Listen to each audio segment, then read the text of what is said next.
الفاتحة. الحمد لله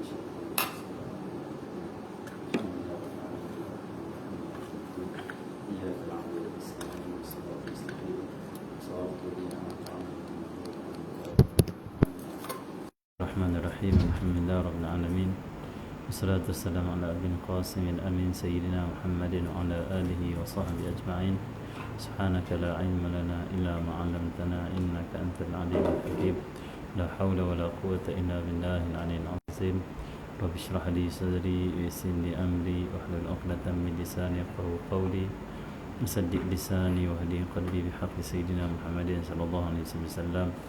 اللهم صل وسلم على سيدنا محمد وعلى آله وأصحابه صلاة لا نهاية لكماله وعلى كماله. اللهم صل وسلم على سيدنا محمد الفاتح لما أغلق الخاتم لما سبق ناصر الحق بالحق والهادي إلى صراطك المستقيم صلى الله عليه وعلى آله وصحبه حق قدره مقدار العظيم. بسم الله رب العظيم ورسوله.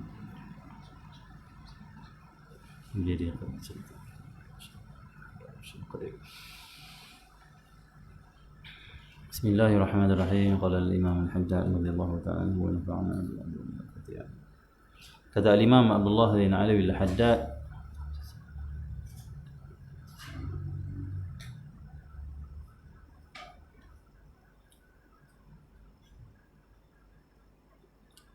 kata Sayyidina Ali karramallahu wajhah, kata Sayyidina Ali karramallahu wajhah, Sayyidina Muhammad,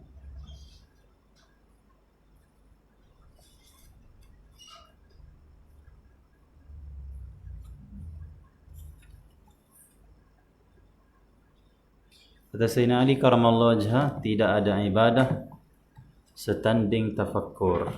Sayyidina Muhammad,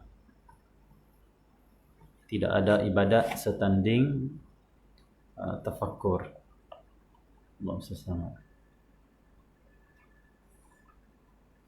Dan kata sebahagian orang-orang arif rahimahullah ta'ala, fikir itu pelita hati, maka apabila ia hilang maka tidak terang baginya. Kata Sayyidina Ali karramallahu wajhah, tidak ada ibadat setanding ataupun serupa seperti tafakkur. Maksudnya tafakkur ini dia adalah ibadah kepada Allah, karena Allah suruh kita tafakkur. Inna fi khalqis samawati wal ardi wa ikhtilafil laili wan nahar la ayatin li ulil albab. Ada ayat Allah kata apa? Allah Subhanahu ayat Allah sebut afala ta'qilun, afala tatafakkarun, afala tatafakkarun, tidakkah kamu berfikir, tidakkah kamu Allah Subhanahu menggunakan akal, Allah Subhanahu, tidakkah kamu mengetahuinya, Allah Subhanahu, Allah Subhanahu. Jadi tafakkur ni dia adalah satu ibadah pada Allah Subhanahu taala. Bahkan dia adalah ibadah yang istimewa. Sampai Sayyidina Ali kata, tidak ada ibadat seperti tafakkur. Maksud tafakkur ni sangat istimewa. Berfikir, merenungkan nikmat Allah, merenungkan Allah Subhanahu, sehingga timbul di hati keagungan Allah, hingga timbul di hati kedilnya diri kita, hingga timbul di hati tidak ada apanya kita, Allah segala-gala. Merenung, tafakkur, fikir Allah Subhanahu. Dia ibadat yang sangat istimewa. Allah Subhanahu. Kadang-kadang ibadat-ibadat lain ni tak boleh kita nak capai keistimewaan seperti mana kita bertafakkur. Allah Subhanahu. Ada orang Allah Subhanahu hidup dia penuh dengan ibadat. Ngaji ibadat pun ibadat, tetapi tidak tafakkur. Maka tidak sempurnalah ibadat dan juga ilmu yang ada pada dia. Tak sempurna. Allah Subhanahu. Seolah-olah kata ulama, orang yang ada akal tetapi tidak tafakkur. Akal ada tapi tak tafakkur, tidak tafakkur. Dia umpama orang yang boleh melihat, dia ada mata tetapi dia melihat di dalam gelap. Mata sihat, mata dia elok, tak sakit, tak buta tapi tak nampak. Ini akal, ini umpama kata ulama orang yang ada akal tapi tak gunakan akal untuk tafakkur, fikir, merenungkan Allah Subhanahu. Allah Subhanahu. Tengok Allah kata apa? wa hasyarnahum falam nughadir minhum ahada. Ayat ni kita kena hayati, surah Al-Kahfi. Wa hasyarnahum falam nughadir minhum ahada. Wa hasyarnahum, kami akan himpunkan mereka, semua yang kami akan himpunkan. Falam nughadir minhum ahada, dan tidak akan maksudnya tertinggal ataupun tidak akan terlepas seorang pun. Allah SWT tidak terkecuali seorang pun. Allah SWT tidak terkecuali seorang pun, tidak tertinggal seorang pun. Allah SWT semuanya kami akan himpunkan nanti di akhirat. Bayangkanlah manusia yang mati ini sejak zaman Nabi Adam sampai Allah SWT ada panggil apa, kiamat lah. Berapa ramai? Berapa ramai orang hidup dan berapa ramai orang telah mati. Sejak zaman Nabi Adam, sebelum zaman Nabi Adam lagi dah ada binatang-binatang, dah ada jin di dunia ini. Jin pun dah wujud. Semua binatang-binatang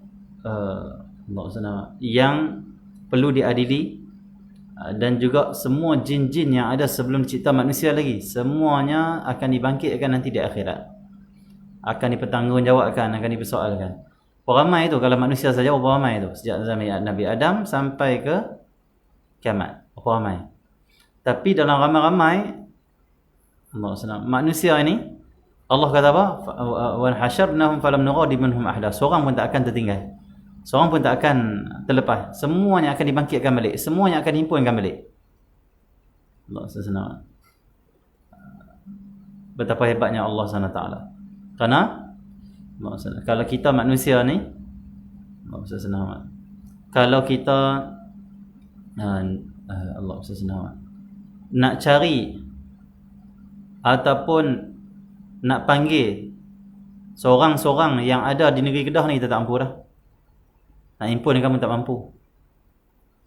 Kita nak impunkan orang satu dunia duduk satu tempat, tak mampu kita. Tak boleh buat yang tu. Nak impunkan orang Kedah semua keluar duduk satu tempat, tak mampu kita. Mesti ada yang tak keluar tak. Tak duduk dalam tengah hutan tak keluar lah. Allah Subhanahu Wa Taala, dia boleh himpunkan semua manusia nanti di mahsyar. Seorang pun tak terlepas. Allah SWT, tak ada seorang pun yang kata selamatlah aku, Allah tak perasan lah aku, selamatlah Allah tak bangkitkan aku lah. Tak ada, semua Allah bangkitkan. Seperti mana Allah tahu setiap ciptaan dia, macam tu juga Allah tahu setiap ciptaan macam itu jugalah Allah tahu siapa sahaja yang mati, yang pernah hidup dulu, dan Allah bangkitkan semuanya. Tak akan terlepas pun. Okey ya? Allah SWT. Jadi hebatlah ciptaan Allah Subhanahu Wa Taala. Akan setakat manusia dibangkitkan semuanya, bahkan akan diadili semuanya. Bahkan semua amalan-amalan baik atau buruk yang dibuat oleh manusia dicatat oleh para malaikat, kecil dan besar. Itu surah Kahfi kan. Ma hadzal kitab la yughadiru saghiratan wala kabiratan illa ahsaha. Kitab apa ni? Nanti di mahsyar dia akan bangkit, dia akan kata, dibentangkan balik apa yang mereka buat di dunia lalu.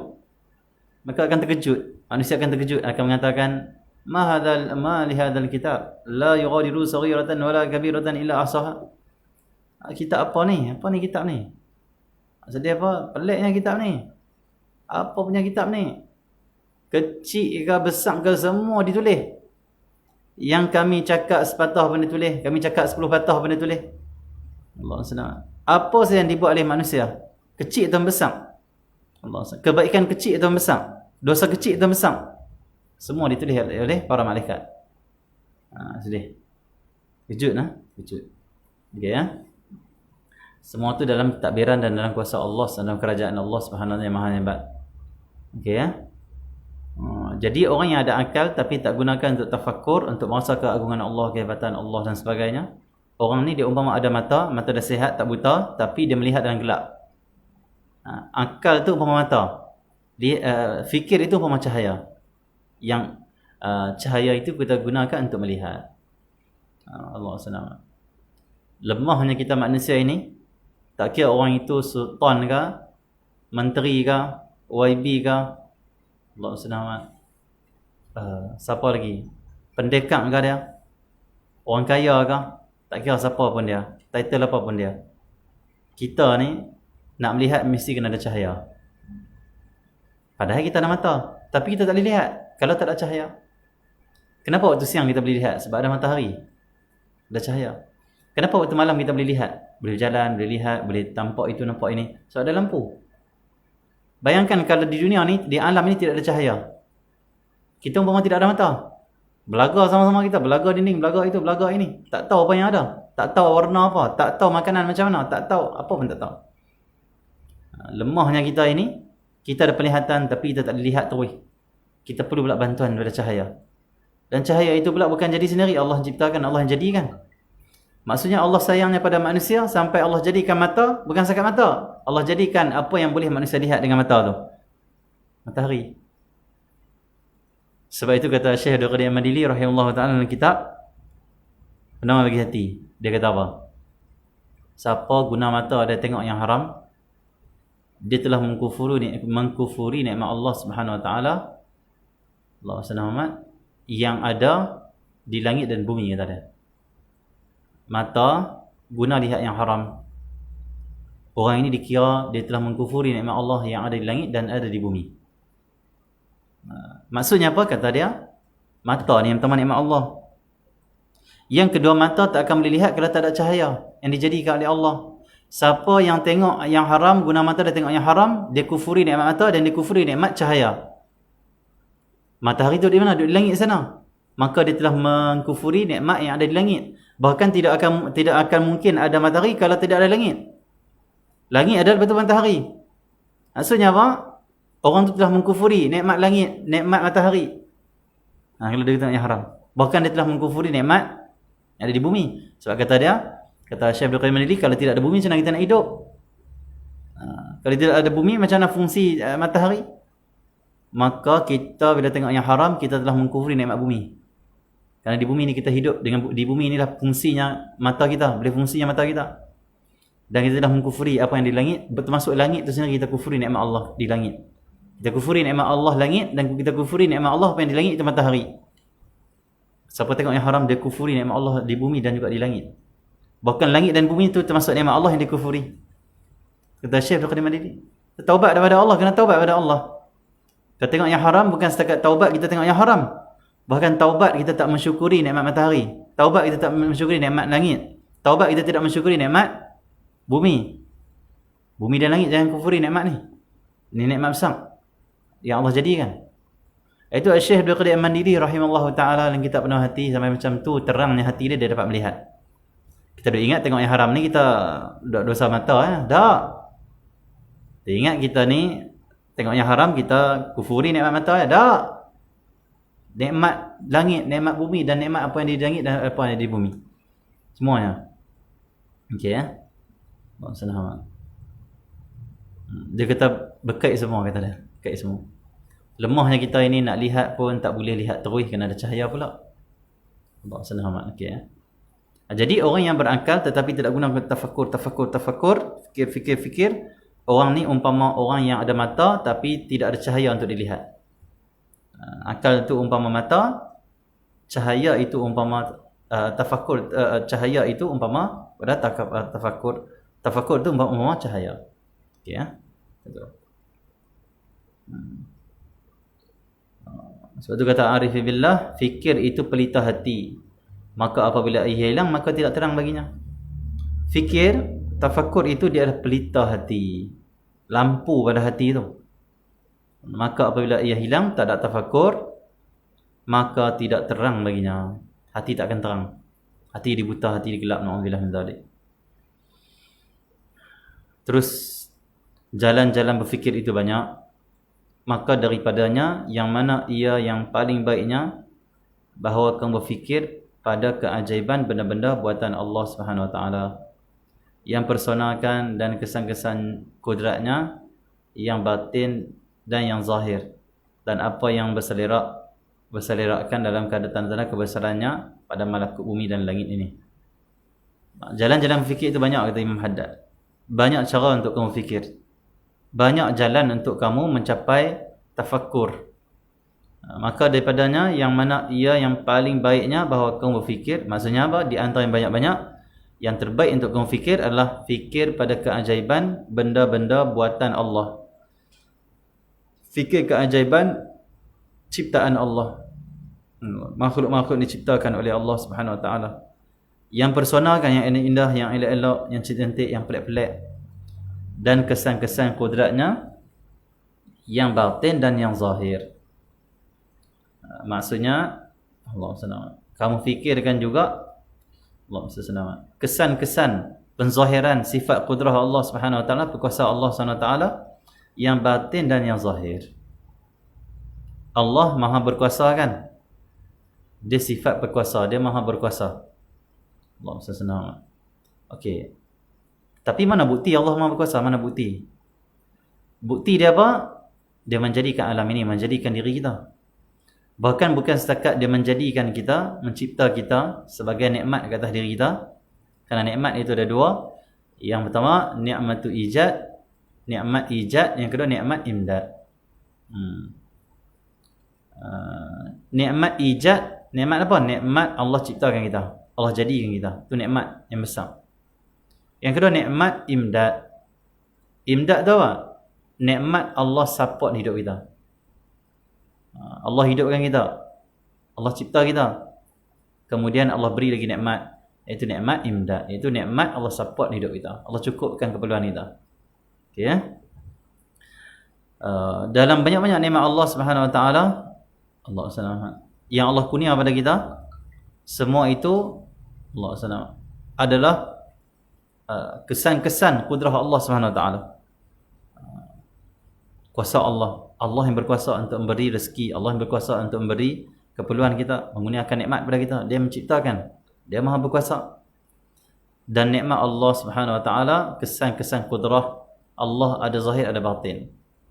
Ada yang Allah berkuasa menciptakan benda-benda yang zahir, ada, dan Allah juga berkuasa menciptakan yang batin. Yang batin. Untuk kita manusia. Allah SWT. Sebab itu ulama mengatakan nikmat Allah ni ada dua. Yang pertama dipanggil ala terjemah nikmat juga. Yang kedua na'ma. Ala na'ma. Allah SWT.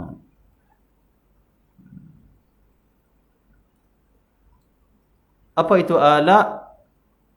Ala nikmat Allah, tetapi dia adalah nikmat yang batin. Na'ma adalah nikmat-nikmat yang zahir. Nikmat Allah pecah pada dua, Allah bagi. Seperti Allah sebut dalam Quran, Allah kurniakan kepada kamu nikmat. Nikmatnya itu ni'amahu zahiratan batinah. Nikmat yang Allah beri kepada kita ni ada zahir, ada batin. Kalau zahir, nama dia ala.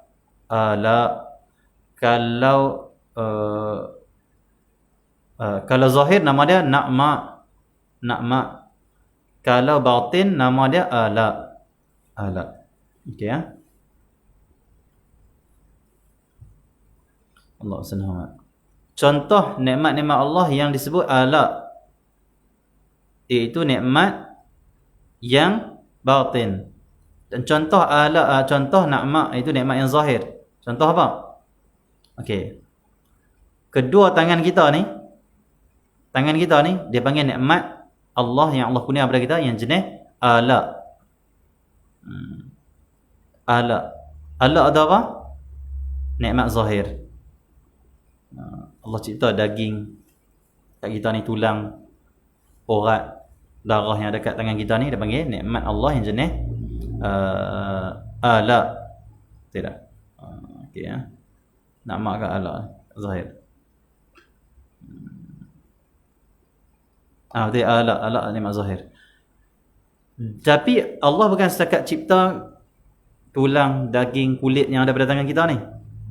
Bahkan Allah kurnia pada kita, Allah cipta untuk kita, Allah beri pada kita satu lagi nikmat. Yang pertama nikmat Allah cipta ni, nikmat zahir ni yang kita nampak ni. Yang kedua, Allah beri satu lagi nikmat, dia panggil nikmat yang na'ma. Itu nikmat yang batin.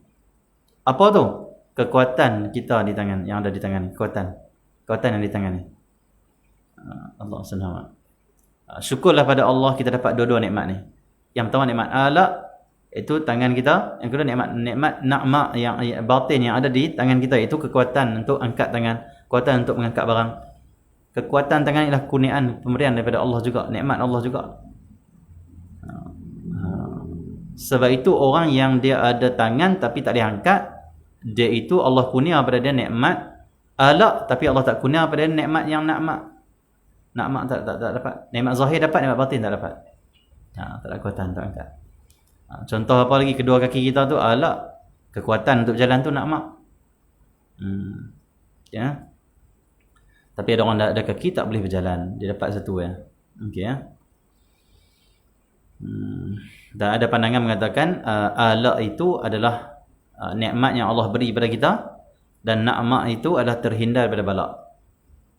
Kita dapat makan, minum, hidup, bahagia, seronok, jalan sana sini, itu nikmat dipanggil ala.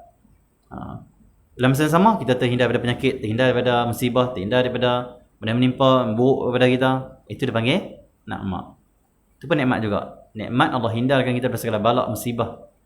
Semua nikmat Allah SWT. Okey ya. Banyaknya nikmat-nikmat Allah Subhanahu Wa Taala. Kalau kita nak hitung tak terhitung. Wa in ta'uddu ni'matallah la tuhsuha. Okey ya. Kita main mengaji ni. Ala masuk mengaji, buka online, ala nikmat yang zahir kita dapat. Tapi dalam sama hati kita tenang. Dalam sama kita ingat Allah waktu ni. Dalam sama hati kita ni rasa lembut, rasa insaf, rasa jauh dengan Allah, rasa kedih, rasa perlu pada Allah. Itu adalah nikmat juga, dengan nikmat na'ma. Na'ma. Dia bagi nikmat batin. Syukurlah kepada Allah, orang yang mengaji bukan setakat dia dengar, bukan setakat dia tulis, tapi dia rasa. Mengaji sampai rasa. Mengaji jangan nak dengar Allah SWT. Kalau macam tu kita umpama Allah SWT recorder saja. Jangan jadi recorder, jadi manusia yang hati hidup, yang beriman Allah SWT, yang dekat dengan Allah SWT. Jangan jadi recorder. Recorder ni apa? Buka dia rekam. Tu dia boleh abang balik. Kita main dengar sini, orang tanya mengaji apa abang? Oh tadi aku mengaji buat tafakur. Tu recorder tu. Tapi rasa tak di hati tu tentang tafakur? Ada rasa apa-apa tak? Dengan Tuhan tu ada perasaan tak? Waktu ngaji tu perasaan, kata rasa kedih, rasa perlu, rasa ingat, rasa nak taubat dengan siddiq, rasa nak balik pada Allah, ada tak? Tak ada. Tak ada, maksud dia zahir. Kita recorder. Alhamdulillah yang tadi. Kita nak bukan kita pergi macam recorder tu. Kita nak ngaji, kita nak rasa, nak alami. Recorder dia tak rasa apa yang ulama kata. Dia tak rasa apa yang kitab kata ni. Tak rasa. Recorder tak rasa apa. Ada recorder menangis dengar tentang taubat. Ada recorder menangis cerita tentang cinta Allah. Recorder tak menangis. Recorder dia rekam. Macam tu. Allah sayang. Kita nak jadi manusia yang hati bersih, yang dapat kesan daripada apa saja yang menyentuh hati kita untuk ingat Allah SWT. Kita nak kesan dalam hati kita. Kita kan tak nak ngaji. Nak ngaji saya di mana pun boleh. Kita nak kesan. Maksudnya keluar daripada majlis ilmu ada kesan. Keluar daripada ilmu ada kesan. Masuk majlis ilmu ada kesan. Sabut pening kepala apa semua, duduk majlis ilmu rasa tenang, rasa lapang jiwa, rasa nampak luas, rasa nampak harapan tu masih besar. Tak nampak sempit, tak nampak macam hidup macam tak ada harapan, tak, makin luas. Jauh dengan Tuhan, keras hati, masuk majlis ilmu lembut hati. Rasa nak balik kepada Allah, nak taubat dengan siddiq, taubat dengan benar. Alhamdulillah, itulah nikmat besar Allah bagi dalam majlis ilmu, majlis rahmat. Okey ya. Ada orang bukan setakat dia duduk majlis ilmu, hati dia tu berasa macam-macam. Bahkan Allah SWT, tak dan lagi Tok Guru nak cakap, tengok Tok Guru dia pun dia dah rasa aku nak taubat, rasa nak tutup masalah, rasa itu, rasa ini. Itu satu nikmat besar Allah bagi pada dia. Kan semua orang dapat itu. Syukur banyak pada Allah SWT. Sebab dia dapat rasa, Allah SWT. Dia dapat trace, hati dia terang, hati dia canggih sampai dia dapat mengesan ahwal-ahwal nur Allah SWT. Segala kurniaan-kurniaan batin nanti dalam ilmu. Tapi kalau ni mati tak canggih, Ini dia kata dia panggil apa? Tak dapat nak nampak, tak dapat nak merasai, tak dapat nak mengambil apa kerohanian yang turun ke orang ni, orang zahir saja. Rugilah. Tapi tetap dia dapat pahala, dapatlah apa-apa yang Allah nak bagi pada dia dalam ilmu. Cumanya dia dapat cara setakat zahir. Tapi ada orang yang bersihkan jiwa dia betul-betul niat, aku nak amal ilmu yang aku dengar, betul-betul aku nak berubah diri, aku nak taubat pada Allah. Orang macam ni bila dia off, dia hidupkan hati dia, bila dia hadir dengan hati dia untuk dalam majlis ilmu, dia bukan setakat nak hadir diri, tapi dia nak hadir hati sekali.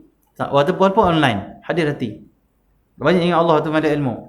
Nak banyak nak niat-niat, semangat-semangat. Nak banyak timbul semangat-semangat untuk dekat diri pada Allah. Batin, dia hadir hati, dia fokus hati. Zahir dengar, mata melihat, tengok mendengar, tapi hati dia cuba hidupkan hati dia dalam ilmu dengan kalam-kalam yang dia dengar, dengan kata-kata ulama yang ada dalam kitab ni. Imam Haddad contoh. Orang ni macam mana? Dia akan berubah, hati dia akan bersih. Dia akan dapat dapat kesan kerohanian yang Allah beri dalam ilmu. Dia akan dapat benda-benda yang orang tak nampak, dia akan nampak. Dia akan alami, dia akan merasai. Macam tu Allah senang. Macam kita pergi kebun durian lah. Ada orang dia pergi kebun durian, masuk tengok pokok lah. Tu tengok durian luruh, tak apa. Ada orang sebelum nak pergi tu dia fokus, aku bukan nak pergi kebun durian tu, aku masuk, aku nak cari mana yang luruh, aku nak makan. Bukan sebiji aku nak 3 biji. Nak makan 3 biji. Hati betul-betul. Masuk dia terus pergi cari dan dia makan. Rasa Allah selamat. Bahkan dia keluar daripada kebun durian, dia boleh cerita kat orang. Dia kata pokok tu rasa lain sikit bawah dia. Pokok tu sedap, pokok tu tak apa okey. Pokok tu. Allah selamat. Yang seorang lagi hanya tak bersungguh, hanya nak pergi tengok aja kebun. Nak pergi tengok luruh macam mana buah durian. Nak tengok pokok durian banyak mana. Orang ni macam mana? Orang ni Allah selamat. Dia keluar daripada kebun durian, dia hanya boleh cerita tentang pokok, tentang daun, tentang buah-buah, warna buah tu saja. Tapi dia tak boleh menceritakan sesuatu yang hal, perasaan, ahwal, kesedapan, kemanisan, tak dapat rasa. Tak dapat cerita. Tak ada. Allah selamat. Ada orang memilih ilmu, masuk majlis ilmu mengaji, dia hanya kata apa? Syok mengaji, dapat banyak ilmu ni takat tu. Ada orang main majlis ilmu, dia keluar tu orang kata hang rasa apa majlis ilmu? Tak tahu nak abang. Rasa nak menangis hang rasa apa tak pergi lama majlis ilmu? Tak tahu nak kata apa, tapi lainlah hidup aku ni. Dulu aku pergi majlis ilmu. Dulu aku duduk dengan tok guru aku, duduk dengan murabbi aku. Lah aku jauh dengan tok guru, jauh dengan majlis ilmu, jauh dengan murabbi, aku rasa tak tahulah, kosonglah jiwa aku. Tapi kalau aku pergi majlis ilmu ni, aku rasa satu penuhlah jiwa aku. Apa yang penuh tu? Tak tahulah, tapi ni memang dia kata aku tak tahu nak abang lah. Ni orang yang masuk majlis ilmu bersungguh dengan hati dia, dengan hati yang benar, dengan niat-niat yang siddiq dengan Allah SWT. Niat nak mendekatkan diri pada Allah, niat nak beramal, niat nak jadi hamba Allah yang soleh, niat nak mengenal Allah SWT dapat. Siapa hadir dengan hati dapat rasa ahwal yang dalam hati yang Allah turunkan di majlis ilmu. Siapa hadir secara zahir, hati tak hadir dalam majlis ilmu, maka dia dapat hanya zahir. Apa? Tulis ilmu. Balik ilmu tulis tu, betul rakam, macam rakam ada kode, letak balik korang lah. Okey. Alhamdulillah min zalik. Kita nak hal ahwal yang Allah beri. Allah selamat. Ada orang dia hadir dengan hati, Allah selamat. Hati dia tak kenal Allah, hati dia keras, hati dia terhijab. Tiba-tiba satu hari bila dia fokus hadir dengan niat-niat ikhlas, dengan siddiq niat dia untuk kembali pada Allah, untuk dekat diri pada Allah, untuk beri taubat dalam majlis ilmu. Orang macam ni macam mana? Tiba-tiba satu hari dia dengar kalam-kalam dalam majlis ilmu, kata-kata dalam majlis ilmu, terbuka terus hati dia. Kenal terus. Ada kita jumpa seorang kawan, dia kata saya ni kita tak pernah. Tengok Ustaz, tolong Ustaz. Saya ni kata aku tak pernah, kata dia, teriak dalam sembahyang. Tiba-tiba aku jumpa seorang ustaz, kata dia, duduk dengan dia cakap, dia nasihat aku. Nasihat. Dia rasa mendalam sungguh nasihat tu. Pipi sembiang teriak terus. Ingat Allah semata-mata. Nampak? Maksudnya apa? Dia dengar nasihat ustaz tu dengan hati dia. Siddiq. Dan ustaz tu cakap dengan hati dia. Mengubah terus hati dia. Tapi kalau orang pandang serong pada ustaz, dia dengar nasihat ustaz-ustaz pun dia kata ustaz tu kata kat dia tak dapat menyelami ahwal ataupun kerohanian yang Allah limpahkan di majlis ilmu, di majlis-majlis yang kita membicarakan tentang ilmu. Okey ya. Allah senang. Kalau kita nampak apa yang Allah beri dalam majlis ilmu ni, yang kita tak nampak ni, kita tak mau keluar dalam majlis ilmu. Tak akan terlepas majlis ilmu dalam satu. Kita tak nampak. Tapi awliya arifin billah, orang yang mereka itu dibuka oleh Allah, orang yang kasyaf, mereka nampak apa yang ada dalam majlis ilmu. Sehingga mereka tak mau tinggal majlis ilmu. Sampai mereka itu Allah SWT apa pun mereka akan hadir majlis ilmu. Kenapa? Dah nampak. Tapi orang yang tak nampak, orang yang duk hadir dengan jasad atakat mai isi masa bila mai. Tak ada kerja apa mai pi. Orang macam ni dia biasa-biasa majlis ilmu. Tapi orang yang mai dengan hati dia akan nampak apa yang ada majlis ilmu. Yang orang tak nampak, dia akan dapat. Tak mau tinggal. Senang. Tuan Guru Haji Rifai kita tengok. Allah senang. Orang kuat mengaji. Diceritakan waktu dia muda dulu, waktu dia ngaji dengan Tuan Guru Haji Marzuhdi. Allah senang. Dia tak tinggal satu majlis Tuan Guru Haji Marzuhdi pun. Sehingga kan Tuan Guru Haji Marzuhdi sangat cinta pada Tuan Guru Haji Rifai. Tuan Guru Rifai ni dia mengaji, dia duduk dekat dengan Tuan Guru Haji Marzuhdi. Tuan Guru Rifai pernah kata kat saya, dia kata dulu mengaji hikam, dia baca matan hikam tu Tok Guru yang syarah. Matan hikam dia baca. Tok Guru syarah. Dia panggil mukri. Dia tolong baca, Tok Guru bahaskan terus saja. Sampai Tok Guru ni satu hari nak buka kitab, Tok Guru kata mana Ustaz Rifai ni? Mana Rifai? Tak ada, kita jangan mengaji, kita tunggu dia dulu mai. Dia sampai baru buka mengaji kitab. Itu kemuliaan seorang anak murid. Waktu gurunya hidup pun gurunya telah mengiktiraf dia, telah memuji dia. Dia bila anak murid ni, guru dia sendiri puji dia, maksud dia apa? Anak murid tu baik betul. Memang orang soleh. Tapi kalau guru dia pun kata, tu anak murid kau, hampa kena hati-hati dia. Tu tak apa nak kenal tu. Dia dah kami tengok semua kenal. Hampa tak tahu kata dia. Tak payah. Ni hati-hati sikit. Kalau guru murabbi mursyid dia kata, hampa mengaji dengan dia elok. Bodoh dengan dia elok. Alhamdulillah itu pengiktirafan seorang guru pada muridnya. Dan guru dia mengetahui hal keadaan murid dia.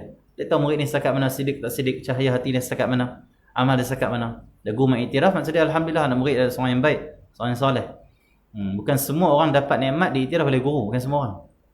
Dalam 1000 tu kadang 10 orang ya. Guru iktiraf. Yang lain tu guru tak iktiraf pun tak iktiraf pun tak. Dia pun ngaji ambil ilmu pergi balik. Sampaikan pada orang. Itu lain, itu martabat lain. Ada anak murid yang guru dia iktiraf tu weh. Yang tak ada iktiraf, tak ada iktiraf pun tak. Iktiraf pun tak ada iktiraf pun tak. Yang ni maksudnya apa? Okey, bagus juga. Bagus juga. Cuma dia tak dapat satu, dia panggil apa? Cop lah, macam cop rasmi. Yang guru iktiraf, guru kata hampa pengaji dengan dia ni, hampa ikut dia ni, tak apa ikut dia. Itu dia panggil alhamdulillah satu cop rasmi daripada guru dia. Itu dah iktiraf. Dah ada sirim dah. InsyaAllah kita kalau ikut dia tak sesat dah. InsyaAllah. Macam tu Aulia salihin depa pandang dengan mata hati, bukan pandang dengan mata kepala. Pandang anak murid dengan mata hati depa. Kita duduk dengan para wali, kita bergaul dengan ahlul qulub, itu orang hati, dia panggil orang hati. Depa bergaul kita dengan hati depa. Depa melihat kita dengan hati depa. Depa tak tengok pakaian kita. Depa tak tengok kereta kita. Depa tak tengok gaji kita. Bila depa tengok hati kita. Depa akan sayang, kasih, jatuh cinta pada orang yang hati mereka ikhlas, yang datang kerana Allah, yang siddiq. Mereka tak jatuh cinta pada orang yang zahir yang elok. Mereka jatuh cinta pada orang batin yang elok. Ini ahlul qulub, orang hati. Para awliya salihin, mereka bergaul dengan orang, mereka pentingkan hati orang tu. Bukan apa yang orang tu ada. Kalau orang tu miskin, apa pun tak ada, tapi hati dia baik, dia sangat sayang. Tapi kalau orang tu kaya raya, hati tak baik, dia panggil apa? Biasa-biasa saja. Dia lebih kepada membimbing, menasihati saja. Tapi dia sayang di hati dia tu, orang yang betul-betul siddiq hati. Orang yang hati dia tu elok. Walaupun pakaian dia tak elok, walaupun rumah dia tak elok, walaupun kerja dia tak elok, hati elok. Yang tu yang akan utama di hati para awliya as-salihin. Yang tu mereka akan jatuh cinta. Kita bergaul dengan ahlul qulub, perbaiki qulub kita. Kita bergaul dengan orang hati, kita kena perbaiki hati kita. Kerana mereka menilai hati. Mereka melihat hati. Itu ahlul qulub. Itu orang yang kasyaf. Allah SWT. Okey ya. Sebab tu kadang Tok Guru yang ahli hati ni, yang mursyid ni, orang kata, Ustaz, mesti anak murid Ustaz tu ganti Ustaz no, Ustaz mati nanti. Dia tak ada bekas tu seorang lagi. Dia tak siapa, seorang macam tak pernah nak ngaji ya pun. Hemat lah. Ni ngaji banyak ni. Dia tak tu lah, ni boleh agak tapi hak tu. Kenapa? Dia tak menilai zahir. Dia tak menilai ni tulis banyak, yang ni hafal banyak. Tapi dia tengok hati dia problem. Hati tak percaya. Saya lagi mandang aku paling banyak ilmu kali, lang ramai orang. Hak tu mengaji gak tapi taklah hafalan tak sebanyak orang ni. Tapi dia ada hati yang bercahaya. Dia ada tawaduk, dia ada nur, ada ikhlas, ada siddiq ma Allah. Hatinya bersih. Dia pilih yang tu. Yang tu mampu membimbing manusia. Yang ni ilmu banyak tapi tak mampu membimbing manusia. Diri dia sendiri pun tak terbimbing, macam nak bimbing orang. Tak bimbing orang dengan bukan dengan semata-mata ilmu tapi dengan hati yang bersih. Dakwah tu dengan hati yang bersih, hati yang cinta, hati yang cahaya. Dakwah. Maksudnya apa? Ilmu sekali dengan kebersihan jiwa. Itu baru dakwah. Okey ya. Al-Habib Bakal Adni mengatakan para salaf terdahulu, para awliya salihin terdahulu di kota Tarim, di Hadramaut, mereka takkan lepaskan anak murid dia pergi dakwah sehinggalah mereka melihat cahaya di hati anak murid mereka ada keluar sikit-sikit cahaya. Ada sikit orang nampak cahaya api balik. Dan kita tak cahaya, jangan duduk ngaji. Bersihkan jiwa. Okey ya. Allah senang. Sebab kita kalau tak bersih dalam ni, kita nak sampai ke ilmu, nak bimbing, nak dakwah pada orang, kita merosakkan orang lebih banyak daripada kita mengelakkan orang. Kita larikan orang daripada dakwah lebih banyak daripada kita tarik orang daripada dakwah. Hati kita kalau kotor, hati kita kotor, tak bersih hati, lebih teruk. Ya, ilmu kita banyak, tauhid kita pandai, fiqh kita pandai semuanya. Kitab pun semua boleh baca, tapi hati tak bersih.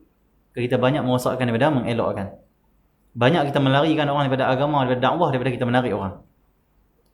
Itu wali-wali, ulama-ulama di Hadramaut, di Tarim ni, mereka Allah SWT, bukanlah orang yang Allah SWT, bila tengok orang duduk ikut dakwah mereka, mereka seronok terus. Tak. Mereka kadang-kadang mereka risau. Risau apa? Risau macam ni. Ya, orang ramai dengar dakwah aku. Orang ramai kembali kepada Allah sebab kalam-kalamku, kata-kata aku. Tapi berapa ramai dah yang sebab kata-kata aku mungkin menyakitkan, menyebabkan dia lari pada dakwah, lari pada Islam. Ya, nanti akhirat Allah akan kata engkau telah tarik orang 1000 orang. Tapi aku takut juga nanti kebangkit di akhirat Allah kata ni 5,000 orang lari dari sebab kata-kata engkau. Orang nak semangat nak balik pada Allah, dia putus asa. Orang baru nak dekati seorang ustaz, dia rasa ustaz tu lekehkan dia. Yang semayang 5 waktu tak? Mana boleh ke tu? Ni nak ngaji ni apa pakai nak pendek je ni. Pergi tukang tu. Ramai pada tu. Akhirnya orang tu nak sidik dengan Allah, nak kembali pada Allah, rasa Allah ustaz ni macam tak suka aku, macam tak raknya aku main boleh dia. Ya, aku pergi selok pendek sebab aku ni baru nak belajar. Boleh tak boleh pakai macam ni apa semua. Dia nampak orang ikut dia tak nampak hak orang lari daripada kata-kata dia. Awliya salihin takut yang tu. Depa pandang Allah, orang dengar dakwahku, alhamdulillah aku niat daripada Allah. Yang aku takut nanti Allah persoalkan aku, kenapa orang tingkah laku engkau macam ni dalam dakwah? Kenapa kata-kata engkau macam ni dalam dakwah sehingga orang lari pada agama Allah? Tu dia lebih takut. Allah senang. Hak orang ikut tu alhamdulillah lah kan. Hak takut nak disoalkan orang lari. Alhamdulillah min zalik. Itu kena mengaji, kena bersih jiwa kita supaya kita dakwah dengan kasih sayang. Bukan dengan kekerasan, bukan dengan menghukum, bukan dengan mengkafirkan, bukan dengan mencela, menghina tak. Allah senang. Ya. Dakwah itu ajak, bukan lari orang. Ya. Kecuali kita dah cakap elok, kita dah bergaul dengan elok, kita hormati orang, hargai orang. Tapi orang tu nak lari juga, itu kita pulang pada dia. Kita takut kata-kata kita, tingkah laku kita melari orang pada orang. Allah senang. Habib Ali Al-Jufri kan, dia pernah ada seorang yang membunuh ayah Habib Umar. Dia telefon, "Dah Habib, aku yang bunuh ayah Habib Umar, Habib Muhammad Mufti Kota Tarim dulu. Aku bunuh dia. Aku yang bunuh dia. Tapi aku nak minta maaf." Waktu tu Habib Ali nak marah. Nak kata macam-macam. Kau bunuh ulama Mufti Tarim. Kau bunuh ayah pada guru aku, mursyid aku, murabi aku. Tapi dia call Habib Umar. "Dah Habib, Allah SWT, ini ada orang call saya. Dia mengaku dia yang bunuh Habib Muhammad, ayah engkau, wahai Habib Umar. Saya dah tak boleh lah ni. Saya memang nak marah dia kalau nak ambil tindakan lah." Tapi orang tu call, dia bukan setakat bagi tahu, dia kata apa? "Aku dah taubat, aku nak kembali pada Allah, tolonglah. Terima aku, tolonglah maafkan aku." Habib Umar yang ayah dia sendiri dibunuh waktu dia kecil, Habib Umar kata apa? Kalau kita kata apa? Tunggu apa lagi? Nombor dia ambil, tanya dia duduk tak mana? Hantar orang pergi sampai. Dengan duduk biar dah, bunuh ulama' ni, mana boleh biar ni? Ni bunuh ayah aku ni. Bunuh mufti pula tu. Habib Umar kata apa?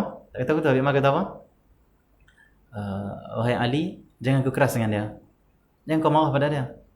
Tugas kita adalah mengajak orang pada Allah SWT. Maafkan dia. Bimbing dia kepada Allah. Dia nak taubat pada Allah, bimbinglah dia. Itu saya kata-kata Habib Umar. Orang bunuh ayah dia. Ayah dia pula mufti, ulama. Allah SWT.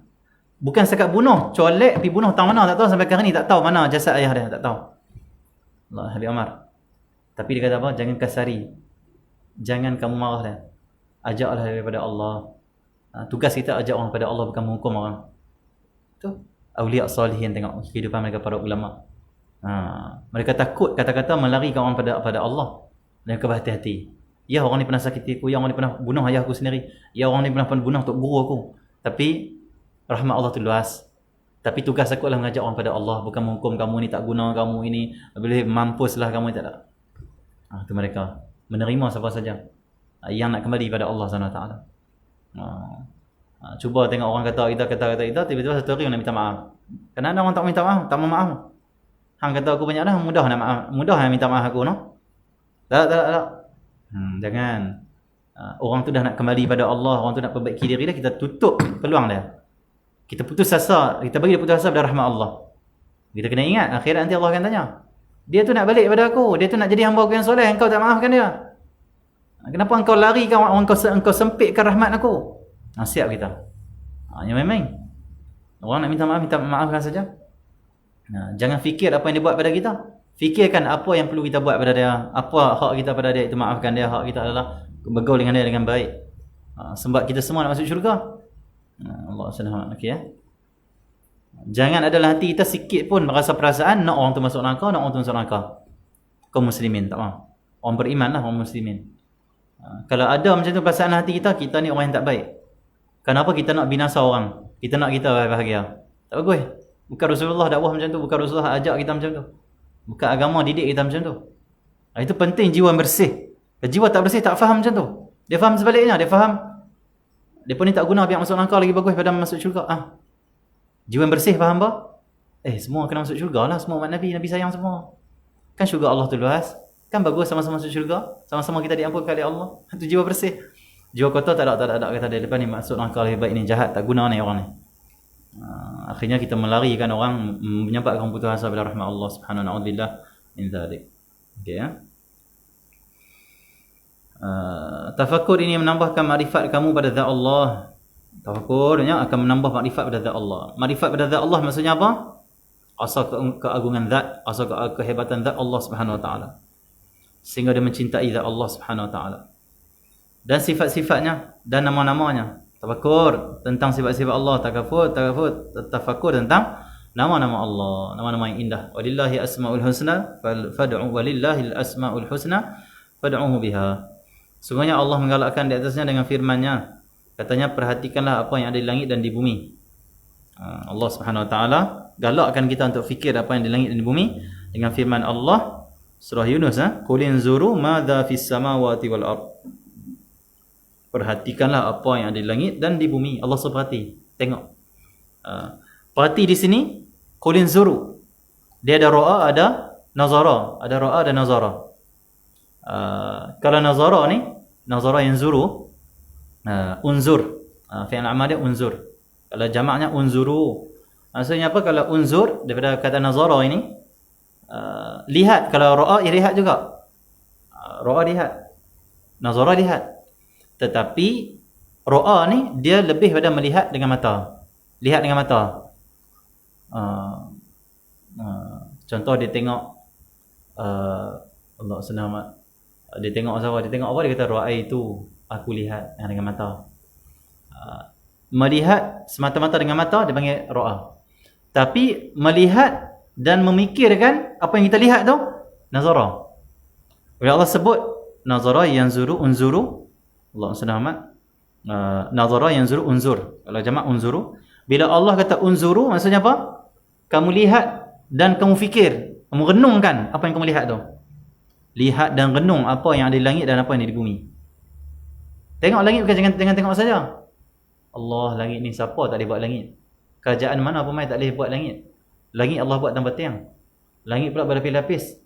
Setiap langit itu nak pergi ke langit seterusnya itu, satu langit ke satu langit, 500 tahun perjalanan baru sampai. Luasnya ciptaan Allah Subhanahu Wa Taala, Maha Agung Allah Subhanahu Wa Taala. Tengok bumi, tengok apa ni di bumi semua. Allah, pokok-pokok ni tumbuh tanpa ada orang tarik pun. Tapi Allah yang tumbuhkan dia. Masya-Allah, laut, masin, sungainya, tawang. Allah SWT. Macam-macam lah fikir. Ya. Semua itu untuk kita merasakan kebesaran Allah Subhanahu Wa Taala. Ya.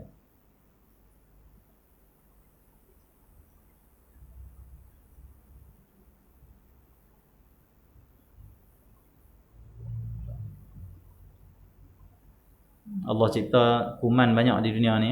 Ada kuman baik, ada kuman buruk. Di diri kita pun ada berapa juta kuman dah di kita. Kuman yang baik lah untuk membantu kita, kesihatan kita. Kuman tu hidup macam mana, makan apa kita pun tak tahu, tapi hidup. Allah buat. Allah senang ciptaan Allah Subhanahu Wa Taala. Ya. Banyak makhluk Allah. Kalau kuman ni berapa banyak kuman? Kuman ni berapa banyak? Dia ada tempat yang tak ada hidup, kuman tak ada hidup kan? Okey. Jadi tempat yang kuman boleh hidup ni banyaklah. Tapi berapa jumlah kuman tu? Diri kita pun tak tahu lah, berapa ratus ribu, berapa juta kuman, Allah Alam. Kuman tu ciptaan Allah juga. Hidup dia, makan apa tak tahu, Allah Alam.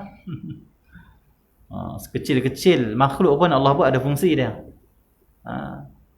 Kalau ikut doktor lah, diri kita ni kena ada kuman, tangan kita kena ada kuman. Sebab itu ada doktor yang tak sarankan hand sanitizer. Nah, hand sanitizer dia bunuh kuman baik dan kuman buruk. Ada doktor-doktor yang mengatakan cukup basuh tangan, cukup sabun biasa. Jangan hand sanitizer. Saya tak pakai hand sanitizer, saya tak pakai. Pasar raya ke bank ke, dia tahu saya pakai dah. Kadang dia kata pergi picit, kita buat picit macam nak tekan tu tapi masuk. Okey, kita buat sabun biasa cukup. Basuh tangan cukup. Okey ya. Kerana hand sanitizer kalau ikut sebahagian doktor menghapuskan dia membunuh kuman baik dan kuman buruk. Sedangkan kuman baik itu perlu di tangan kita ni. Perlu ada kuman baik. Di kaki kita perlu ada kuman baik. Di tengkok kita, di semua perlu ada kuman-kuman yang baik. Kuman baik. Jangan bunuh kuman-kuman yang baik. Kuman ada baik, ada tak baik untuk kita. Okey ya. Kalau COVID tu sekadar kita sabun basuh tangan cukup selesai. Dia bukan virus yang diwar-warkan ini media kan. Dia lah tak sampai macam tu. Cukup kita basuh tangan, sabun tu cukup. Okey ya. Allah SWT. Okey.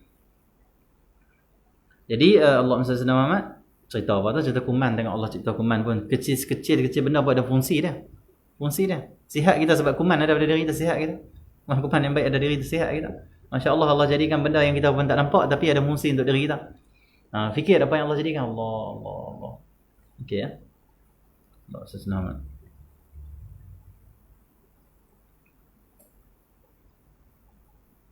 Okey. Dan kamu sendiri satu daripada buatan mata yang ajaib. Bahkan kata Imam Haddad, Allah SWT, wa anta min ajaibil masnu'at. Kata Imam Haddad, dan kamu tu sendiri, diri kamu tu sendiri adalah satu daripada buatan-buatan ciptaan-ciptaan Allah yang ajaib. Maka berfikirlah pada kamu sendiri. Kan cukup, bukan setakat kamu fikir langit bumi ciptaan Allah, insya-Allah langit dan bumi Allah buat. Macam-macam yang Allah buat, yang dia panggil Pak ni. Sebab itu penting kita mengaji sains. Kita dapat benda ni. Kita mengaji apa yang ada di langit, apa di bumi, kita akan rasa insya-Allah hebatnya ciptaan Allah Subhanahu Wa Taala, sistem yang dia buat, dijadikan. Allah SWT. Okey ya. Seperti mana Allah sebut dalam surah Yasin kan.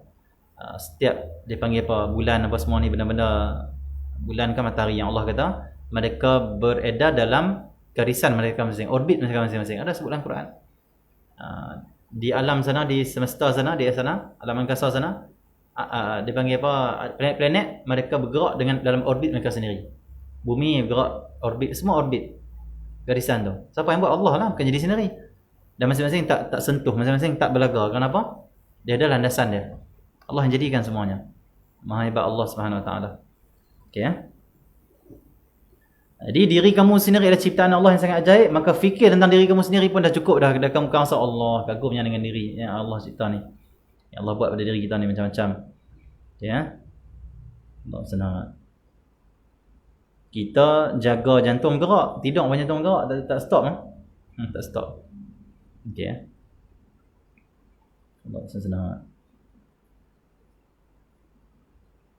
firman Allah Taala, wa fil ardi ayatul lil muqinin wa fi anfusikum afala tubsirun. Firman Allah Subhanahu wa taala, dan pada bumi itu terdapat tanda-tanda bagi orang yang yakin, dan pada diri kamu maka adakah tidak kamu nampak. Langit dan bumi itu ada tanda-tanda Allah, kebesaran Allah. Di bumi itu ada tanda-tanda kebesaran Allah bagi orang yakin dengan Allah, dengan yakin wujudnya Allah. Dan diri kamu itu sendiri ada.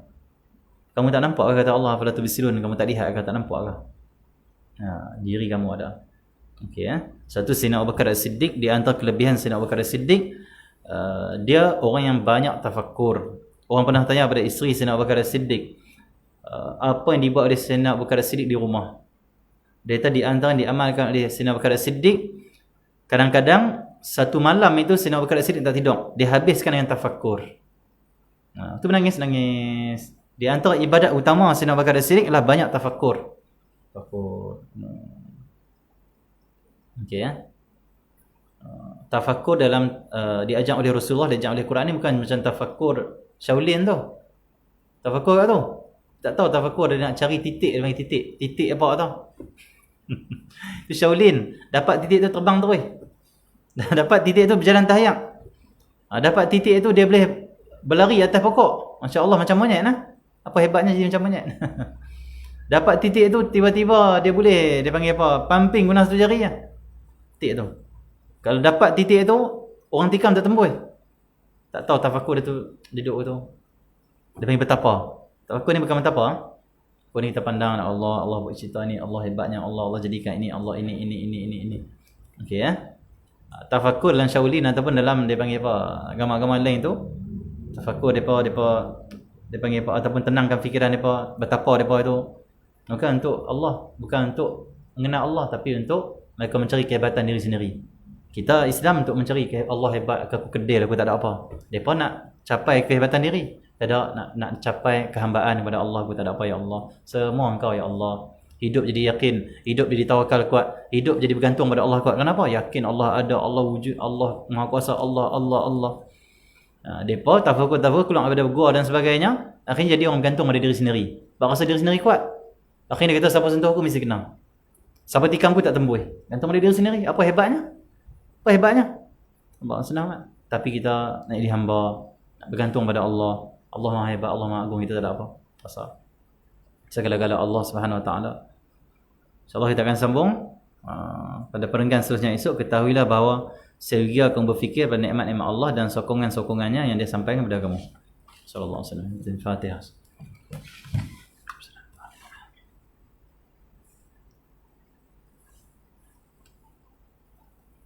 Alhamdulillah, pada petang ini kita ada tajaan hamba Allah daripada kota Baharu Kelantan diizinkan bertemu Rasulullah dengan kesembuhan dan kesihatan yang baik zahir batin. Amin. Semoga Allah kabulkan berkat petang Jumaat waktu mustajab. Seterusnya Rafidah Darustar Kedah, apa yang Ustaz doa yang terbaik untuk Ustaz, doalah sama untuk saya dan keluarga. Amin. Semoga Allah kurniakan kepada kita semua yang terbaik di dunia dan juga di akhirat.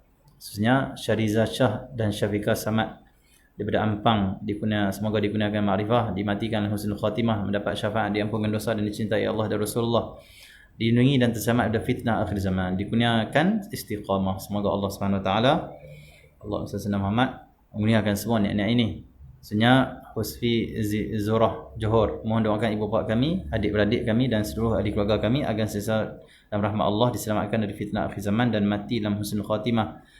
Semoga anak kami Raudhah Nurain Nafis Zulhilmi dan Haris membesar sebagai anak saleh yang saleh menjadi pejuang agama Islam. Amin. Semoga Allah kabulkan. Sebenarnya Ramlah di Selangor, pahala infak ini saya hadiahkan untuk ibu bapa saya dan ibu bapa mertua. Semoga Allah masukkan dalam syurga, limpuhkan bersama orang yang beriman. Semoga Allah sihatkan saya dan keluarga dapat beribadat sehingga akhir hayat wa akhiran la ilallah. Semoga Allah sembuhkan penyakit ustaz dan tolong doakan saya dan keluarga seperti apa yang ustaz doakan untuk keluarga ustaz. Amin. Semoga Allah kabulkan semuanya. Seterusnya Muhammad Al-Amin daripada Hulu Langit Selangor. Tajuk ini sempena ulang tahun kelahiran puteri saya yang ke-7 tahun, Kisha Ammara binti Muhammad Al-Amin. Mohon doa Ustaz agar anak saya sentiasa dikurniakan keafiatan, jadi hamba Allah yang taat dan anak yang salihah berakhlak mulia, cemerlang dunia akhirat, dapat berjuang untuk agama serta banyak beri manfaat kepada ummah. Amin. Semoga Allah jadikan hari kelahiran ini adalah hari kelahiran untuk anak ini yang barakah, yang jadi asbab kebaikan dunia dan akhirat, menjadi asbab dia menjadi anak yang salihah. yang berkhidmat pada ibu dan ayah pada agama Allah SWT. Sebenarnya tajaan diniatkan untuk Maimunah binti Yusuf Muhammad Tahir bin Abdul Rahim Mazlina binti Burhan Muhammad Bazli bin Muhammad Tahir Zurrah Aminah Zaid Hamzah, daripada tajaan-tajaan daripada semua ini untuk arwah, dan niatkan juga untuk arwah Haji Burhan bin Haji Mahmud Atikah binti Masih. Amin. Semoga Allah kabulkan, Allah sampaikan semua niat-niat ini. Sebenarnya Bakudin bin Zaliha dari Mergong Kedah diniatkan pahala pada arwah ibu bapa. Semoga Allah sampaikan pada arwah. Sebenarnya hamba Allah biasa kata ni, doakan saya keluarga saya dapat duduk dan berdamping bersama orang-orang soleh dan taat kepada Allah. Amin.